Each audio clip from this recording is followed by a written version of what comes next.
Okay, really quickly, I would like to welcome everybody to the 2021 State of the City. We have a number of special guests, speakers with us today, including Mayor Michael Vo, Police Chief Matt Shepard, City Manager Rob Houston, Planning and Building Director Brian James, Director of Community Services Rob Frizzell, and our Chamber Board Chair Vince Sosa.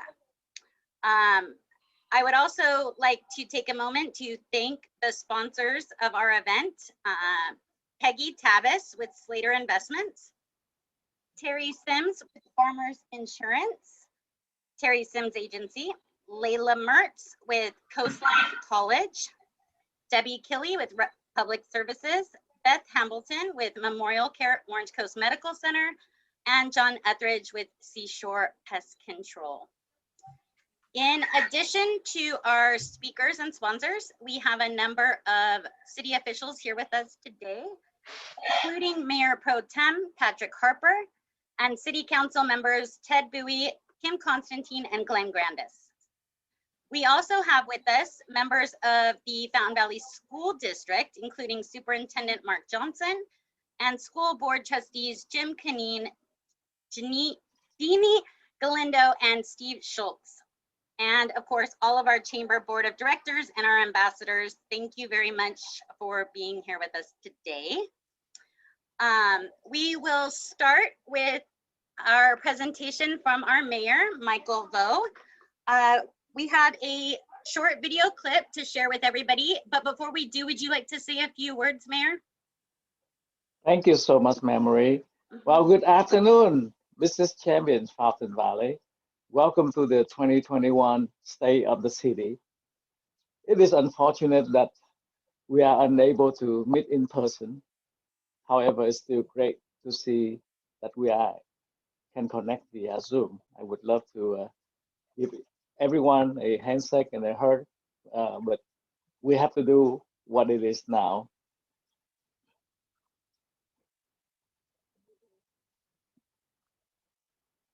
The aside in 2021 is the presentation that I want to bring to each and every one of you.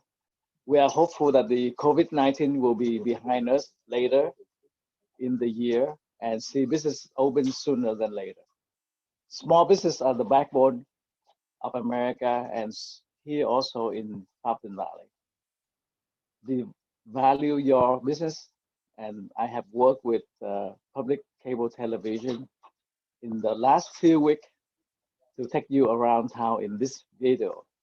Memory, please proceed.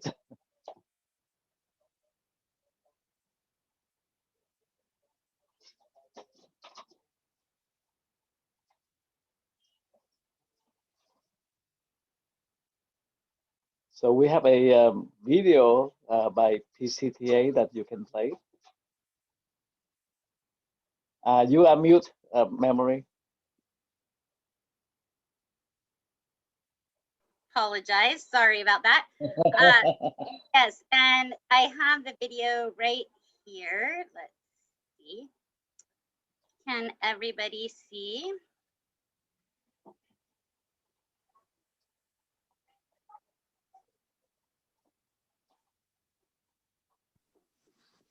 Yes. Great.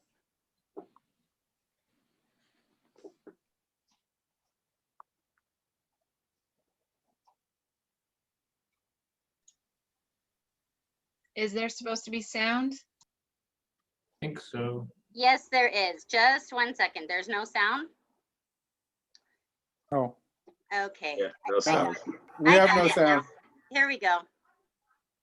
Try this one more time. All right. Thank you for joining us today for the Fountain Valley Chamber of Commerce State of the City. Like you, we are hopeful that the year 2021 will be a brighter one for our beloved city. In this presentation, we will take a look at some of the developments and highlights in Fountain Valley, plus address some of the challenges that 2020 has brought us.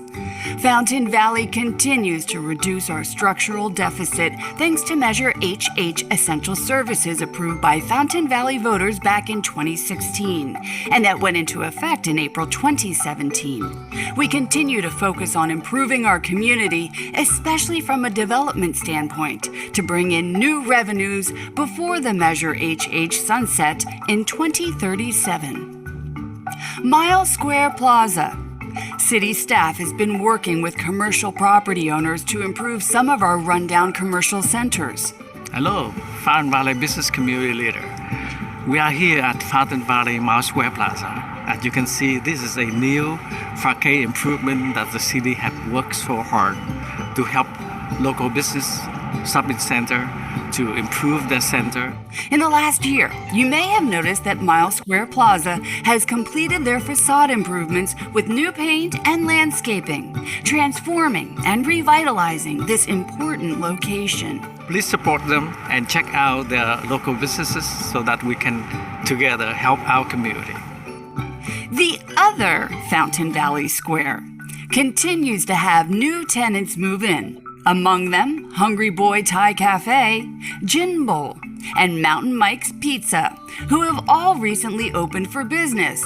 Meanwhile, Seven Leaves Cafe construction continues and anticipates completion this year. Well, we are here at Fountain Valley Square. 3 years ago, this was just a pile of dirt, and this is all brand new construction right behind me.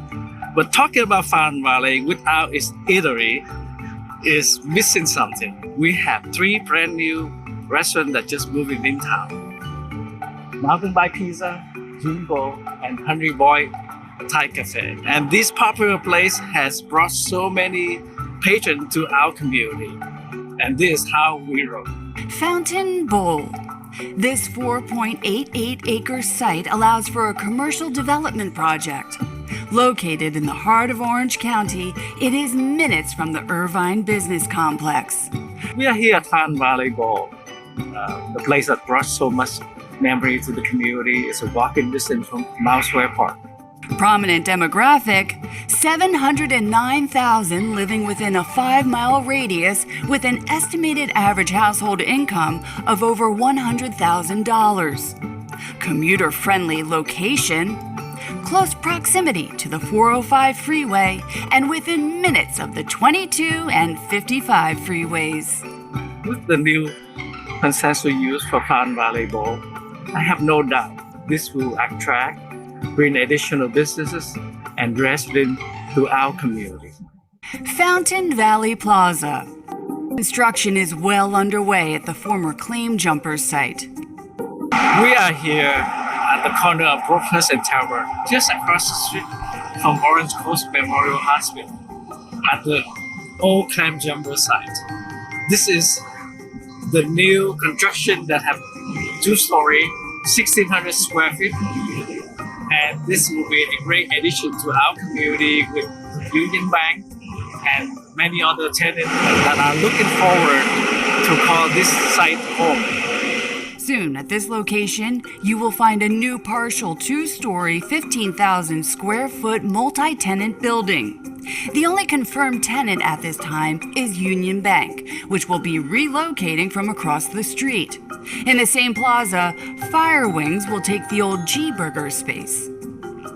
405 Freeway Improvement Project. 2020, the year of construction, of bridges going up and bridges going down. It is great to have the Bouchard Bridge reopen in 2020. The Talbot and Brookhurst bridges are currently under construction. The Talbot Bridge is expected to be completed by mid-April 2021. The Brookhurst Bridge is scheduled for completion by December 2022. We are halfway through with the 405 Freeway Improvement Project, and when it completes, we will see improvements in our infrastructure and better traffic flow. The expansion project will basically knock down every single bridge in Fountain Valley.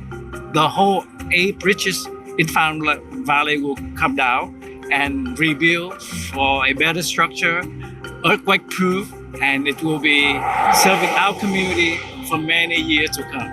It has been a long process, but our public works team is doing what they can to ensure Fountain Valley is getting the best out of this project. Affordable housing project, Prado Family Homes. Construction broke ground on a 1.95-acre parking lot where low-income families and at-risk or homeless veterans will now be able to find affordable housing.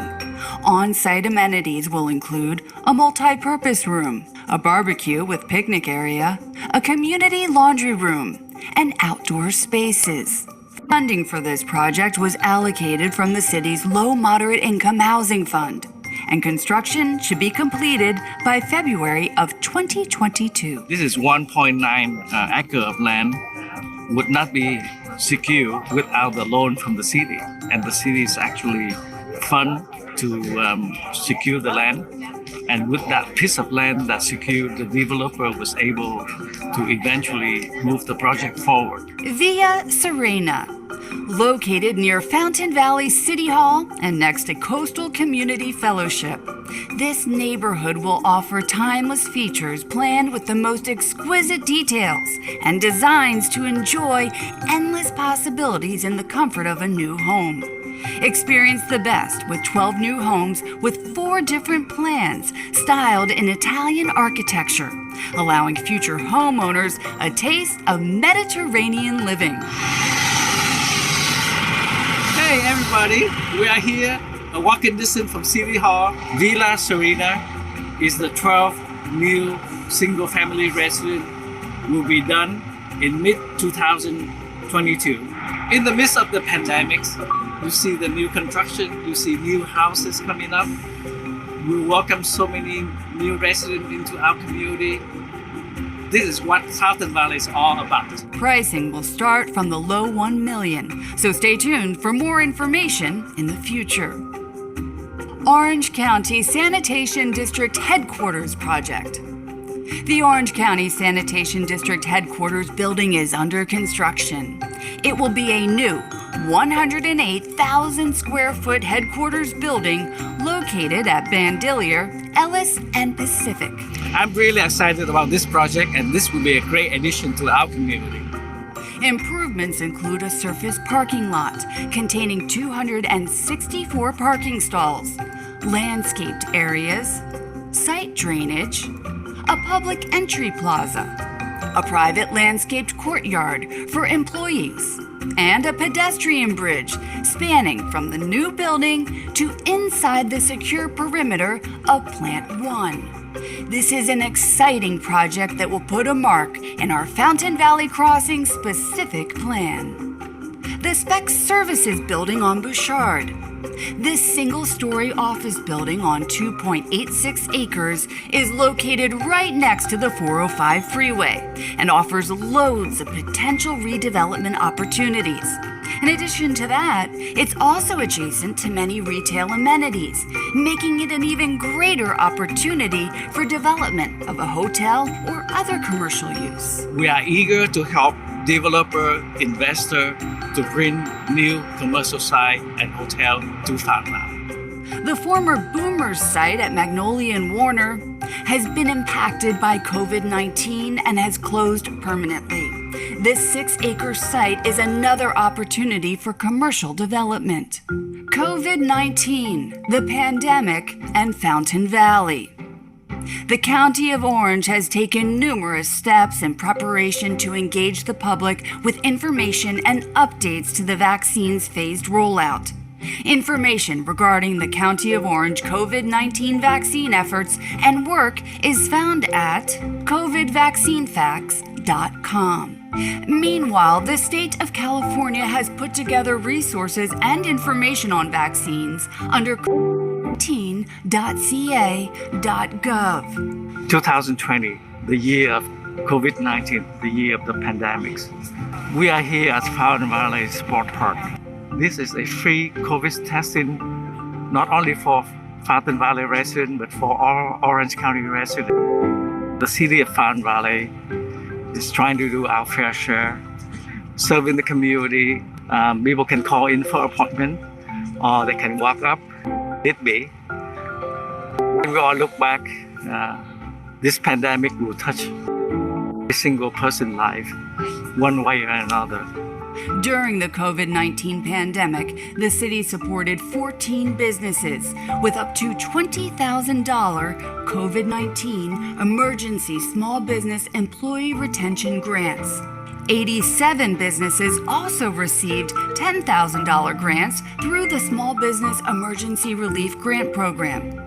53 businesses through the District 1 Grant Program, 15 businesses with $500 Facebook ads, and one with a Fountain Living magazine ad, and 2 businesses with $20,000 for a Small Business Emergency Relief Loan Program. We also provided to-go containers for up to 50 restaurants to help during the regional stay-at-home order that prohibited patio and indoor seating for restaurants. 2020 was a challenging year, but together we have come through it and are looking forward to a 2021 filled with opportunities and growth. New businesses. Some of the new businesses we are welcoming to our city include 38 Smiles Dental Laboratory, California Rehabilitation and Sports Therapy, Dave's Hot Chicken, Fabio and Company Italia, Hungry Boy Thai Cafe, Gin Bowl, Low Tongue Fivery, Mountain Mike's Pizza, Parkview Estates Assisted Living and Memory Care, and South Coast Community Services. We are starting off on the right foot in 2021 and remain hopeful it will continue for our businesses and communities here in Fountain Valley and also throughout our nation. Thank you so much for joining us at the State of the City. I have no doubt 2021 will be a better year for everyone. Well, let's get back to work, Fountain Valley.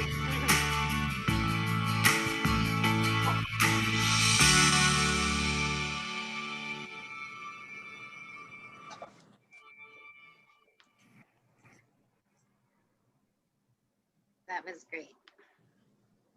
Well, I hope everyone enjoyed the video. I have a chance to preview it. I think it's a lot better. Somehow we have a jerking movement, and obviously everyone can tell it's not an Oscar performance, but I tried my best. If you have any question, let me know. And as you can see, the city is still active in the last year, and we are fortunate to have a few housing developments to be completed in 2022. We have some commercial opportunity, and it would be awesome if we can get some more hotel in the next few years when the hotel industry pick up again.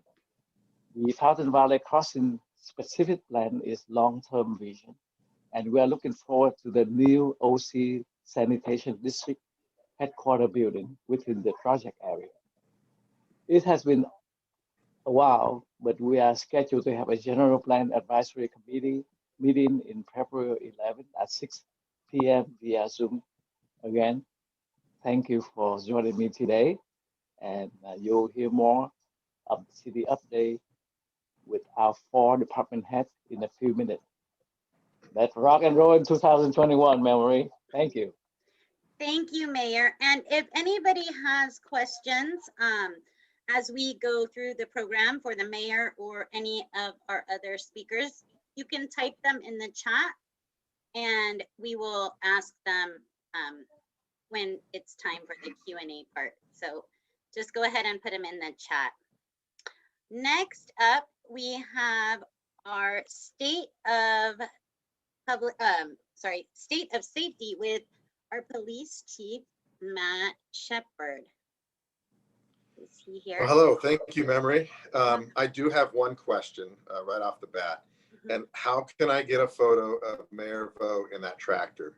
I want it for my contacts for my my phone. So I'll look for that in the next coming days. Well, welcome everyone. And I want to thank the Chamber of Commerce for providing this opportunity to share an update on our police department, on your police department. Collectively, we made it through 2020 and into 21. And we all know that 2020 brought many challenges. On the law side of it, the city's COVID-19 response through containment, mitigation, and recovery was a lot of work. We still have a lot of work to do, but we are out in front of it. We also saw legislative changes that were related to police reform and numerous public demonstrations and free speech events that the police department participated in throughout the county and even here in our own city. Everything went very well with those. We're happy to report that no officers were injured with that, and the event here in the city was very well received and went off without any problems or issues related to it. And I talk about these three components. There's many more, but these are the forefront issues that we dealt with in 2020. We were successful because we were out in front of each one of these community issues, answering difficult questions, providing guidance, and most importantly, standing tall in the midst of adversity, as failure wasn't an option for us. On our community outreach, although COVID-19 caused a change in our service to the public, we still found ways to interact and continue to engage with the community outreach. A couple of the highlights that throughout the year, a modified Shop with a Cop partnership with school districts, where the Santa was on top of our SWAT truck and the Grinch was trying to steal presents as they went down the chute for the contactless event. We also presented our Crime Biter Award to a couple different community members for the efforts they put into helping us solve a crime. Our community service group engagement with via Zoom, and also there were several other contactless events that we participated in that were very successful. Our Heroes event at both hospitals, our special event, public safety parades, and our most recent participation with the reinstatement of the Student of the Month Award. The police department is always available to engage with the community, as there's no better time than the present to collaborate and build trust within the community that we serve. On the personnel forefront, 2020 brought a turnover in our police department command staff and middle administration. I'm one of the proud recipients of that. I'm proud to report that last year's coaching, mentoring, and institutional learning was very successful. The challenges that we faced as an organization made us even stronger. And as we continue to re-engage with the community, you'll start to see those changes. Throughout the year, we successfully hired 10 new employees, promoted one captain, 2 lieutenants, 4 sergeants, and 3 corporals. We facilitated 4 promotional and new employee formal ceremonies, even with COVID. And we currently have 1 dispatcher and 5 officer vacancies with ongoing recruitments. Our recruitment team is set up for success. We intend to capitalize on hiring quality lateral candidates and recruiting at least 1 officer to go to the Golden West College Police Academy coming up in, I believe it starts in sometime this summer. We're going to capitalize on those agencies that are no longer providing the best type of service to their employees. Those employees that are leaving, they need to go somewhere. We're going to snatch them up. From our support services division, we responded to 3,300 priority call ones calls for service. And our priority call ones for service, they're emergent type calls that need immediate assistance by our police department. Out of those 3,300 calls for service, there was an average response time of 4.5 minutes. That's from the time that you call the police department to when the officer arrives on scene is 4.5 minutes. That's an incredible number. In comparison, our 12,000 priority 2 calls for service. This is everything other than priority 1 calls with a response time of 8 minutes. So you see the difference between the two. The total number of incidents involving police department response was 35,000 for the year. Of those, we had 1,200 false alarm responses. 28 of those were confirmed alarm responses, of which 8 resulted in police arrest. The total number of 911 calls into the police dispatch was little over 18,000, and the total number of calls coming into the police department was real close to 90,000. That's a lot of number of calls that we service annually. For our Patrol Investigations Division, to better understand the crime in a specific geographical area, law enforcement uses what is better known as Part 1 Crimes Review, which is a correlation of burglary, stolen vehicles, aggravated assault, sexual assault, murder, arson, and grand theft. So those are our Part 1 crimes, and that's what we put a lot of emphasis on, and we structure our services around that. Everything else is Part 2 crimes, and it's either a lower level or those not listed in Part 1. So our Part 1 crimes for 2020 was 1,385. And unfortunately, that was a 14% increase since 2019. But 2019, we were able to drive that number down. So it kind of balances out a little bit. And then at the forefront of those Part 1 crimes, what drove it up was the stolen vehicles. We had a significant increase from 2019, and we're not alone in that category. All of our partner cities, jurisdictions in Orange County and the Southern California region saw the same increases in their areas.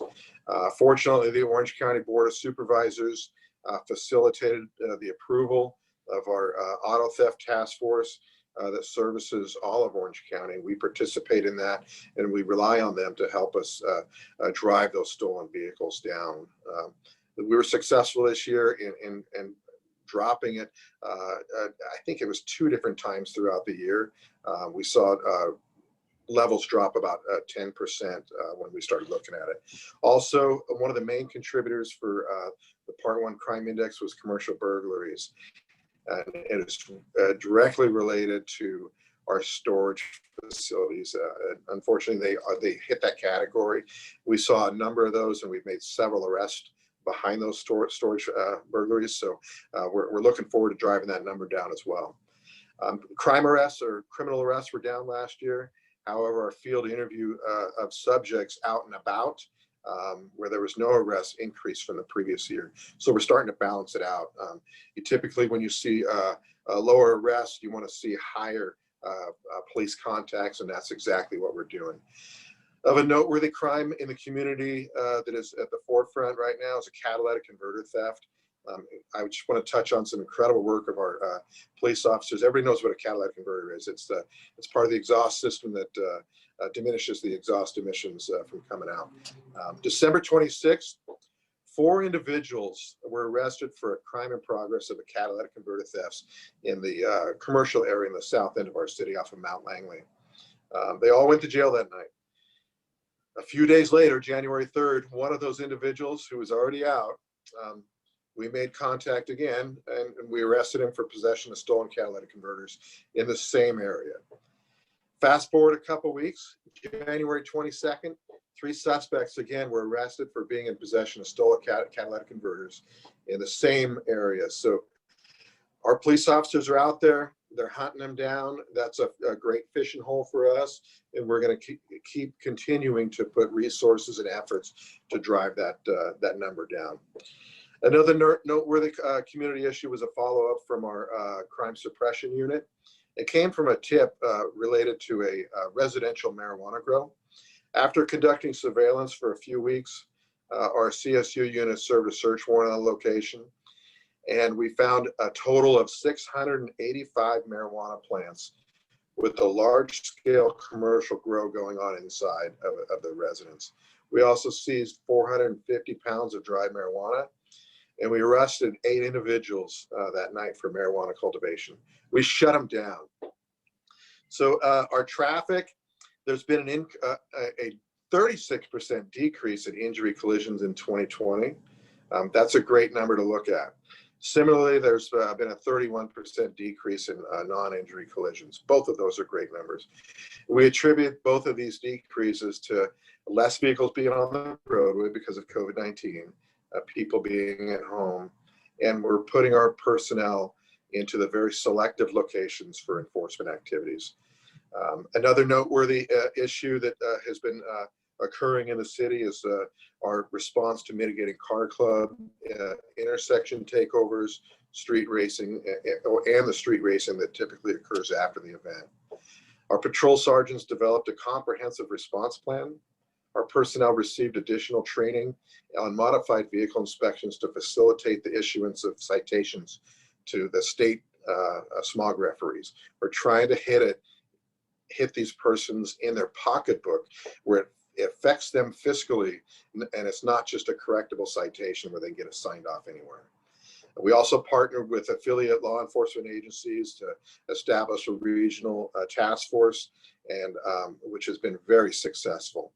We partnered with our engineering department to work on signal timing during peak hours of enforcement, so that would help us out with limiting the occurrence of these type of events. Essentially, we stop them before we give them an opportunity to get set up. Just this last Sunday, Huntington Beach had an incident at Brookhurst and Garfield in their city, just on the other side of our city. We got some intel on this originally, and we were able to get their agency and our agency put together and set up on it, and we shut them down. So that was great news for both of our cities.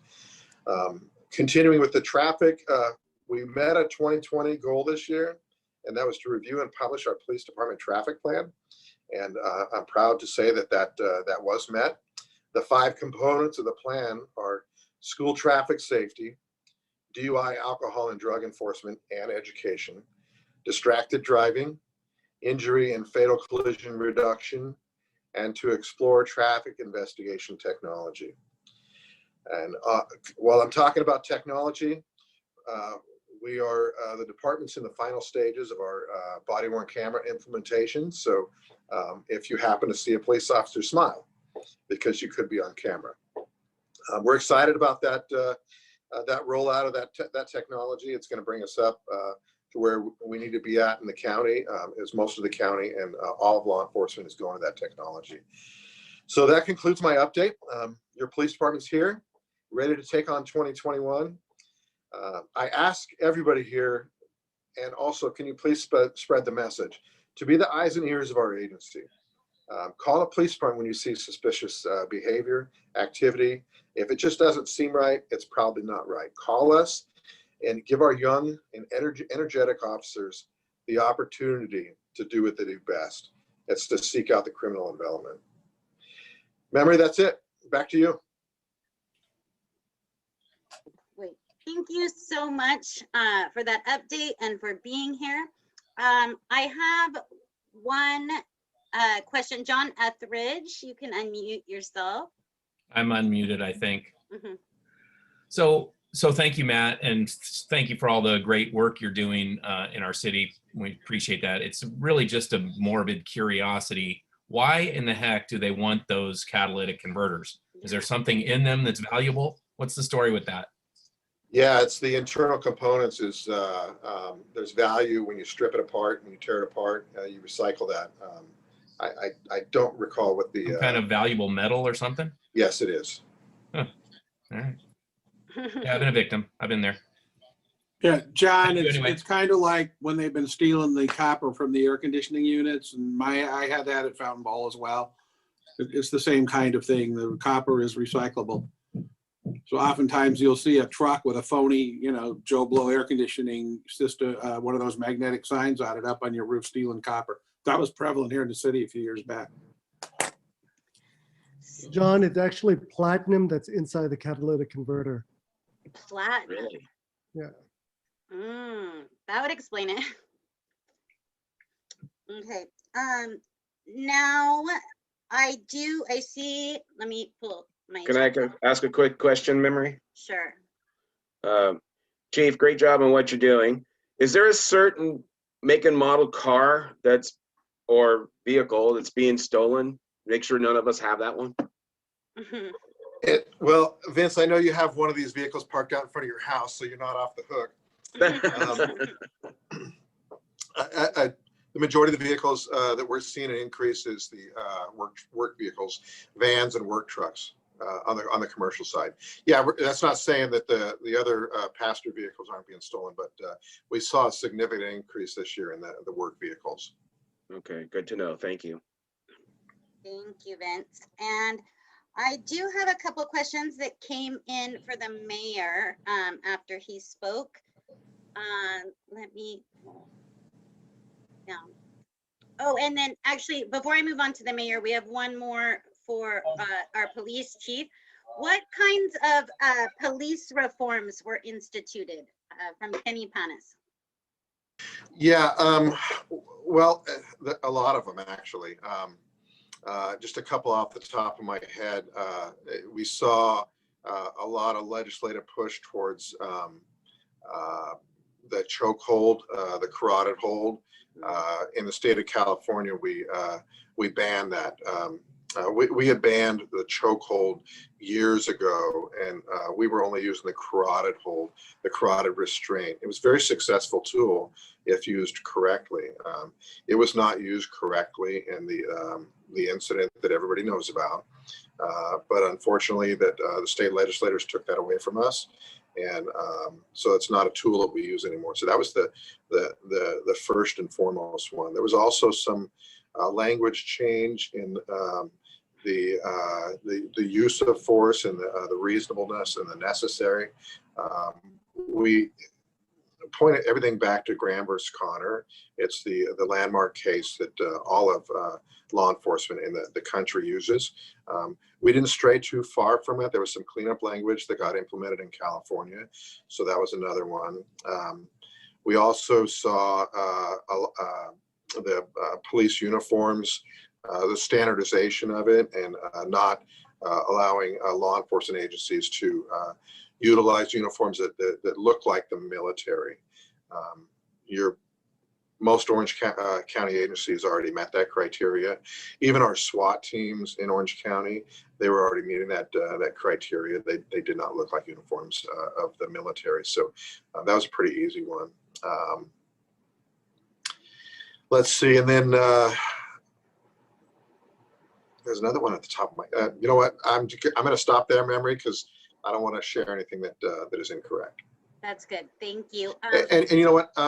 While I'm still on the line, if anybody has any questions related to the police reform or any issues or facts that I talked about, or the police department in general, I think everybody on the line has my personal number, my email, or it's very easy to get a hold of me. I welcome the calls, and I can chat through anything that anybody throws at us.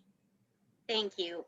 Yes, we do have the best police chief right there. So one question came in just right now. It's just something quick. Do you know what percentage of the city budget is allocated for the police department? Yes, I do. It is. Is that something you share? You want an exact number? Well, I'm just wondering if that is something you can share. Somebody had asked the question, so. Yeah, I think we're allocated at about 58% of it. Perfect. Thank you. I think that's good. Okay.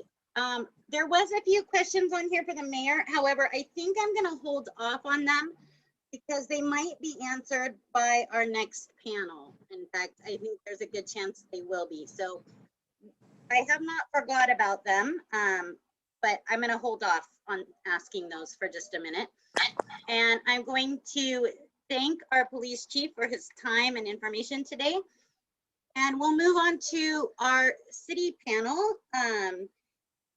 And that includes our city manager, Rob Houston, and the planning and building director, Brian James, and our director of community services, Rob Frizzell. What order would you guys like to go in? I can kick things off. Memory, thanks for the invitation. Thanks for the opportunity to be here. Welcome everybody to the virtual version of everything we've been doing for the last year. Virtual version of State of the City, virtual version of everything. On the negative side, we don't get to see each other in person. On the flip side, we're also not having to wear masks, which, you know, so there is a plus.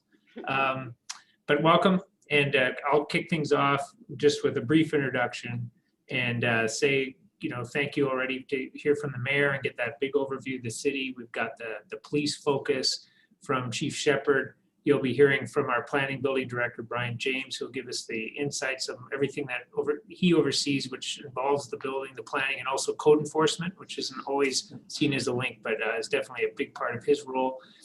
Rob Frizzell will share us everything in recreation and seniors programming. Despite COVID, you've probably already got the feeling from the mayor's update and the chief's update that city life keeps going. There's a lot of work to be done. We are very busy, even though it seems like things should be shut down. And I'll let Brian and Rob start with giving their stories of what's been going on and all the busyness going on. And then I'll follow up with a bit more. We'll collect questions and we'll have time at the end for those. So with that, I'll hand things over to Brian James, Planning Director. And I think he'll want to share his screen, Memory, if he's able. Yes, I'm able to. Okay, Thank good. you. Good. Good afternoon, everyone. Brian James, Planning and Building Director. Thank you. Can you hear me, Memory? I can, thank you. Okay, very good. I have 5 minutes and a lot of information to go through, and thankfully the mayor went through some of it, so I'll be able to get through a little more than I was thinking of. So, okay, so in terms of COVID, we all had to react very quickly and to help our businesses. And so from our department, we did a few things. First thing we did was, based on input from the community, we created this parking program so that first responders could live in RVs at their homes while they're, so they don't expose their family to COVID. We also created the program that allows businesses to conduct their business outside. That's an over-the-counter type of permit. You see those all around town, and thankfully businesses are taking advantage of those, and we encourage more to, not just restaurants, but all kinds of businesses. We waived our banner permit fees to help out our businesses. We're conducting all our inspections either remotely, or we clear the site and do it socially distanced. And a massive increase in kind of remote plan checks, online plan checking, and building permits. In terms of innovations outside of COVID, there were a number this past year.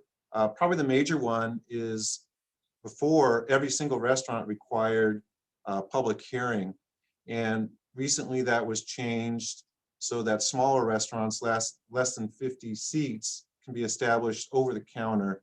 And that even includes those less than 50 seats that are serving alcohol. The city also used to have a 20-day appeal period after a project was approved, and that was shortened to 10 days to kind of speed the process along. We created a process for big box stores and grocery supermarkets less than 14,000 square feet to display their goods out in front of their stores. We amended the crossing specific plan in a number of small ways, but they add up to help spur business investment in that area. The city also has a program, the Home Improvement Program, where we provide grants and loans to our homeowners of low income. And we expanded the funding levels for that to help out during COVID. We also modified that same program to expand its reach. We created a new program that focuses on improvements to the home that address someone's disability. And then because of COVID, and a lot of our program participants are senior and we cannot do interior inspections, we created the grant just to focus on exterior improvements, so we don't have to go inside and we can still help them improve their homes. The mayor touched on the bottom one, the small employee retention grant, so I won't do that one. He talked about the headquarters building. I'll get to skip over that one. This one, the Myola School infill project, is over behind Stonefire Grill on the school there. 13-acre site. Brookfield has control of that site, and they will be developing, it's 13 acres, and they'll be developing the project you see here on the screen. 74 single-family units. On the left side of your screen, or the west side of the project, they'll have larger lots, kind of our standard 7,200 square foot lots. And then the rest of the site will have smaller lots, between 4,500 and 5,200 square foot lots, a 1-acre park, and private streets. The mayor talked about the related affordable project. If you didn't know where it is, it's over here. Here's the Santa Ana River, Harbor Boulevard, Warner Avenue. It'll be located here. And just to give you an idea of the affordability levels, which the mayor couldn't touch on, but it has 13 units for extremely low income residents. And for a family of 4, that's just under $33,000 a year. The majority of units are for very low individuals, that's 32 units. And for a family of 4, that's just under $55,000 a year. It'll also have 8 units that what are called supportive housing. Those have programs that are help those occupants stay in housing and not fall into homelessness. The mayor talked about Villa Serena. This is the plan view of that. As you notice, the driveway for, this is Ward and this is Slater. The parking lot for the church has already been relocated to this location, and a new driveway off of Slater. And then this shows you where the 12 homes will be located under construction right now. What? You got the paper? Talked about the replacement building for the claim jumper. The mayor didn't get to show you a picture. This is a picture. It'll have the Union Bank, and then where that green built part of the building is will be a restaurant space. Could be between 1 and 3 restaurants with some outdoor dining. On the corner of New Hope and Warner, this is under construction as well. It's the Coastline Community College Student Services Center. They don't do instructions there, class instructions there. It's really administrative offices, student administration activities. This shows you what it's going to look like. This is looking from the parking lot towards Warner, 2-story building, and then from Warner looking at the building. A new project that will also be coming later this year via Asteria, Slater Avenue, crossing the 405. So just on the north side of that, there's the Presbyterian Church. 1 acre of that is going to be, or is proposed to be changed to residential. Similar to Via Serena, the smaller lot garden homes, 7 units. The homes would be 2,400 to 3,200 square feet. And then quickly, code enforcement. We responded to just under 1,200 cases the last fiscal year, and the vast majority, 97%, were resolved voluntarily. And then our building division, last fiscal year, they issued just under 1,600 permits. Not all those require plan checks, like a re-roof or something like that. So the plan checks are smaller, but that's the number of plan checks, 556 that they performed. And then in terms of inspections in the field, 6,600, almost 6,700 inspections, and then assisting people at the counter, 6,400. So that's a lot of work for a small staff, and I want you to understand that they're doing a lot of work there. Our housing division, I mentioned them. They have the program for the home improvement program. They help 14 individuals improve their properties. They also provided public grants to public service agencies, and they help just about 700 people through that program. So Meals on Wheels, developmentally disabled case management, domestic violence shelter, juvenile diversion assistance. So those are some of the agencies that receive grants through the CDBG funding. And then they also have a portion of code enforcement in the low income areas of the city, and they addressed just under 240 properties in that program. And I think I'll end it there because I'm probably running out of time. So I'll stop my share and I'll turn it over to Rob, one of the Robs, Rob Frizzell. Well, I'll just interject. Thank you, Brian, for that overview. And just for, obviously, I think from your statistics, if people don't have prior year calcs to compare to your numbers, it's been a very busy year. Even during COVID, I'd say we've had one of our busiest years on records through our building department, the amount of permits. So people are optimistic and running into the wind.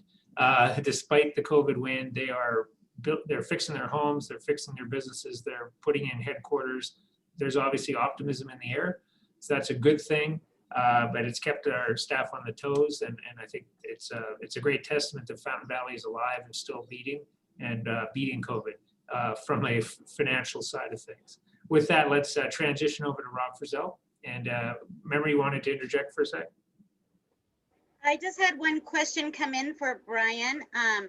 Connie asked what the advantage was for, oh, now it disappeared, having private streets in residential areas, I believe. This public streets have a certain standard in terms of width and improvement, and the private streets allow flexibility to those standards. The burden for maintaining those streets will fall on that community. And one of the advantages to the rest of us who aren't in that community is we're not paying to maintain those streets. Very good, thank you. All right, thank you so much. Can you guys hear me? All right, Yes. Fabulous. First of all, I got to find out who asked the police chief what his budget percentage question was, because that was awesome. I think he took up my entire budget in his 5-minute spiel there. So I think we're all good. Sorry, Chief. All right. Well, thank you guys so much. I'm so excited. I'm going to burn through a ton of stuff. And if there's any questions at the end, feel free to ask. But as always, we're excited about all the programs and services that we're offering to the community. Typically, much like a lot of your businesses had to adapt in 2020, we were based on large-scale community events and bringing community together for programs and classes and all the quality of life things that we typically do. Sorry, I got to start my clock too, so I don't go over. So we've absolutely had to adapt, like all of you. And so what's happening now at the Community Services Department? The mayor touched on it a little bit earlier. We've got a lot of community support for COVID-19. We're doing our testing site up at the sports park, and we'll touch on all that later. Recreation center rehab. We're so excited to be finishing off that building. It's going to look brand new. And then we have a lot of awesome community projects coming up, and we're really excited about them. So first, with our Human and Senior Services Division, we've been doing a ton of work. Seniors are so vulnerable right now, as we all know. One of the main issues is food insecurity. We've teamed up, and like Brian said, we get grants through CDBG funding to provide Meals on Wheels to our seniors, and we've been delivering thousands of meals every single week since this pandemic started. Meals on Wheels has done a great job adapting to a frozen meal schedule to get those out to the community, and we've really tailored it in. We get them in, we get them out quick, but the seniors actually really like the social engagement from just coming to pick it up. We also work with a number of the supervisor's office to pass food out at the senior center as well. A new program for us through the COVID CARES Act funding is also social services for seniors in Fountain Valley. If there's insecurities related to isolation, anxiety, or any other things that are going on with seniors right now, we really encourage you to have them reach out to our senior center and get in line with our social services outreach program. We are here to help. Now is the time. Coming out of COVID is going to be so important for our senior community. Issues and other things that went unresolved during this isolation is really going to come to the forefront after. So please, please, please have them reach out to us. Last picture there, you can see one of our part-timers, Paula, there with goodie bags. We've teamed up with some amazing community groups, the Fountain Valley Fire Prep Program, the Fountain Valley Community Foundation. We've done baggies and gift packages out to all the senior living communities in Fountain Valley. We have phone trees where we call people just to stay in contact with them to make sure that they're getting social contact and engagement. We've been trying to work through the vaccination process. As most of you have heard, the Othina website's difficult to navigate. It's getting better, but we're encouraging if any seniors have any questions to give us a call. We'll help them. And the Fountain Valley Community Foundation is actually doing callbacks too, to try and walk people through the registration step by step. So anything senior related, please reach out to our senior center. Our recreation center on the other side, same thing, adapting to what our opportunities are. Hybrid programming. Here on this picture, you can see we did a drive-through tree lighting. Hopefully some of you came out to our drive-in movies in the park. We've also done a number of food drives at the sports park, teamed up with the Boys and Girls Club. Rotary's got one this weekend, so that's going to be great. The communities really came together. Our recreation classes, we're working with the teachers to try and get people outdoors when applicable, following all the state and the local health guidelines. Our youth sports leagues, trying to get them out when they're allowed to for practices. And now we're looking to move into games here shortly. So really excited with that. Temporary business permit. We are opening our parks up to businesses that have restrictions due to the local and state health orders. If you're a gym or a fitness or something that the health order is currently not allowing you to operate, or at a lower capacity, give us a call. We have a permit process. It's free. We just want our businesses to be successful and be able to operate. So if you want to come out to the park, you just fill out that permit and we'll get you out there. And then the last thing is testing and community support through our rec department. We started a park patrol program to team up with our police department to really try to get out and educate the community about what it means to stay safe and anything we can do to help them out. All right, I'm going to run through some stuff real quick. Here's our old recreation center and then our new one 2 years ago. We completed it. When you do that, things start to look old on the inside, and we're so excited that at the last council meeting, we got our interior rehab passed, and it'll be starting early in February. So we're going to have an open concierge walk-in, updated classroom, really neat back patio. And then the highlight of it all is this new kitchen that's going to be in the facility, allowing for so many more opportunities. We want all your businesses here. We want all the programs and services. And so we're actually creating a new easy to use rental program focused on maximizing community access for residents and businesses. We're going to have flat rate rental packages. Sorry, my time's already up, but I'm going to do a couple more things. It's going to be flat rate rental packages, preferred vendor list, scalable. So if you want to bring everything you can, or if you want to bring nothing and have the whole party, it's going to be available to you there. We're really trying to make sure the community has access to the program. Prop 68 passed a couple of years ago. You might have heard me talk about this last year, but we're so excited. Fountain Valley got approved for a per capita grant program for about $200,000.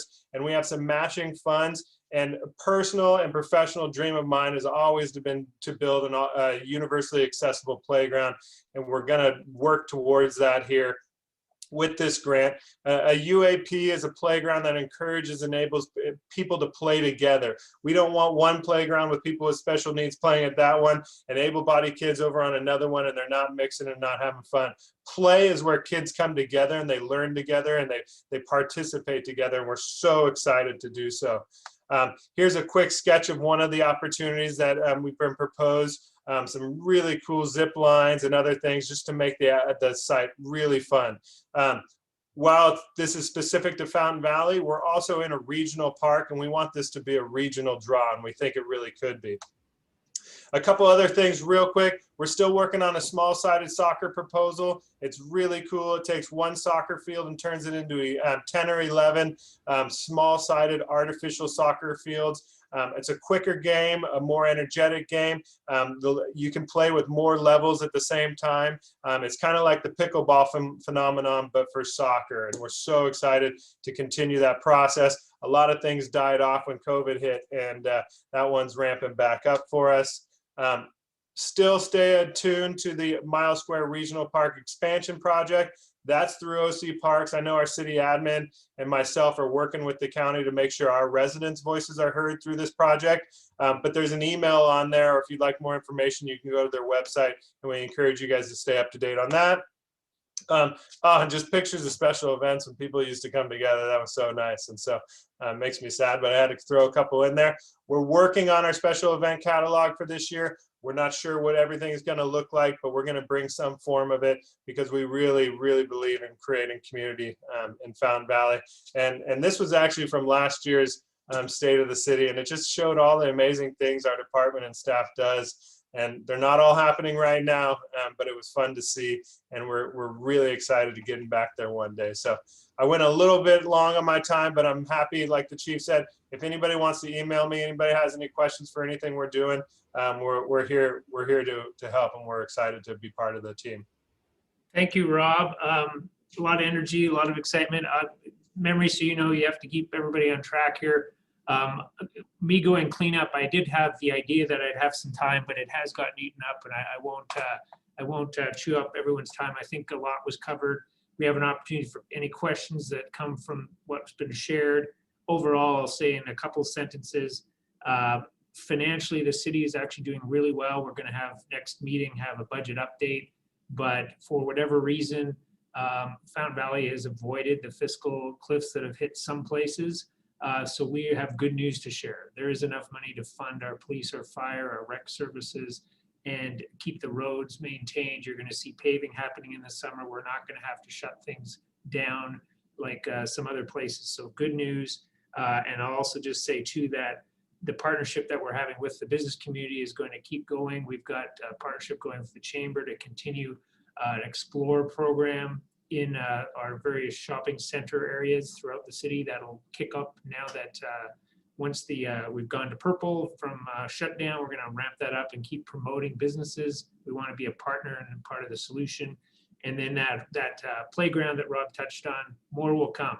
We will be engaging our council and our new members, as well as the community. We really see maybe this as a rally point to have a regional draw playground, just of an epic scale. We could fundraise together to add to the money we already have, maybe make it just something that sets Fountain Valley apart, like the phoenix rising from the ashes, or whatever we want to use. So there'll be more outreach. We'll be looking for some foundation partners from the community. We have a lot of great ideas and volunteers, and just get a passion together to make that a big project to kick off a new year in a new way and kick COVID to the curb. With that, I'll pass it over to Memory. Thank you so much, Rob. I'm going to ask two questions that were brought up earlier in the chat. They both have to do with specific locations and whether you know what could be going in there. One is the B of A parking lot at Slater and Brookhurst. Does anybody can answer? Yes, that's electric vehicle charging stations are going in there. Oh, great. Okay. And the other is the mobile station at Warner and Brookhurst. Unfortunately, no plans are for replacement building. Yeah, there's been a couple different people kicking the tires of that site, but no one's stuck. And so we'll try to let people know when we know more, but at this point, nothing. Okay, great. Well, I think I have got to all of the questions. Whoa, wait. Does anybody know when the Moyola project will be completed? I think 2022, right? It'll have to be around 2022. They're going to be going to hearing next month to Plan Commission, then it'll go to City Council, and then they've got a lot of site work to do, grading and such. So it won't be till probably later 2022.